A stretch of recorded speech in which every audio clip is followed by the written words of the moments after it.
Si cantik dan si buruk rupa. Di sebuah negeri yang jauh, hiduplah seorang pedagang kaya bernama Soleh, bersama ketiga putrinya yang cantik. Putri sulungnya, Aisyah, anggun dengan jilbab ungu. Putri tengah, Fatimah, ceria dengan jilbab merah muda. Dan yang bungsu, Raisya, adalah gadis paling baik hati dengan jilbab biru muda dan putih, yang kecantikannya terpancar dari hati. Tak jauh dari sana, tersembunyi di balik kabut tebal, berdiri sebuah kastil tua yang angker. Di dalamnya, tinggal seorang pangeran yang telah dikutuk menjadi makhluk buruk rupa karena kesombongannya. Ia dikenal sebagai si buruk rupa, dan hanya cinta sejati yang bisa mematahkan kutukannya. Suatu hari, Ayah Sholeh harus pergi berlayar jauh untuk urusan dagang. Sebelum pergi, ia bertanya kepada putrinya, "Hadiah apa yang kalian inginkan dari perjalananku?" Aisyah dan Fatimah meminta perhiasan dan kain sutra, tetapi Raisya hanya meminta setangkai mawar merah yang paling indah. Dalam perjalanan pulang, badai hebat menerjang, membuat Ayah Sholeh tersesat di tengah hutan yang gelap dan asing. Ia mencari perlindungan hingga menemukan sebuah kastil misterius yang gerbangnya terbuka. Di taman kastil, Ayah Sholeh melihat mawar merah yang begitu indah, persis seperti yang diminta Raisya.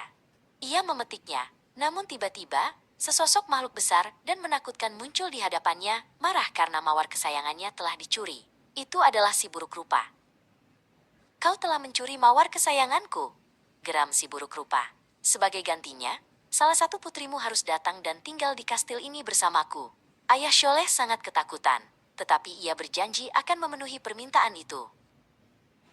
Sesampainya di rumah, Ayah Sholeh menceritakan semua yang terjadi. Aisyah dan Fatimah menangis ketakutan, tetapi Raisya, dengan keberanian di hatinya, berkata, "Ayah, biarkan aku yang pergi. Aku akan menepati janji ayah."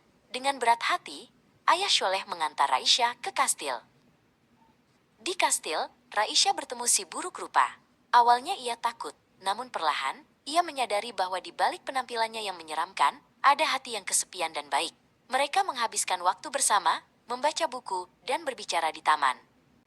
Suatu malam, Raisya melihat keluarganya di cermin ajaib yang diberikan si buruk rupa.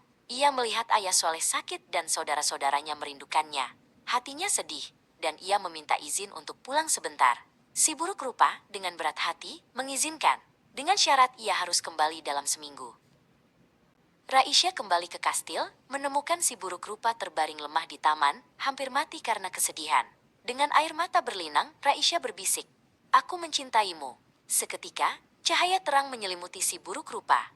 Saat cahaya memudar, di tempatnya berdiri Pangeran Faisal, seorang pangeran tampan dengan pakaian merah dan hitam. Kutukannya telah sirna.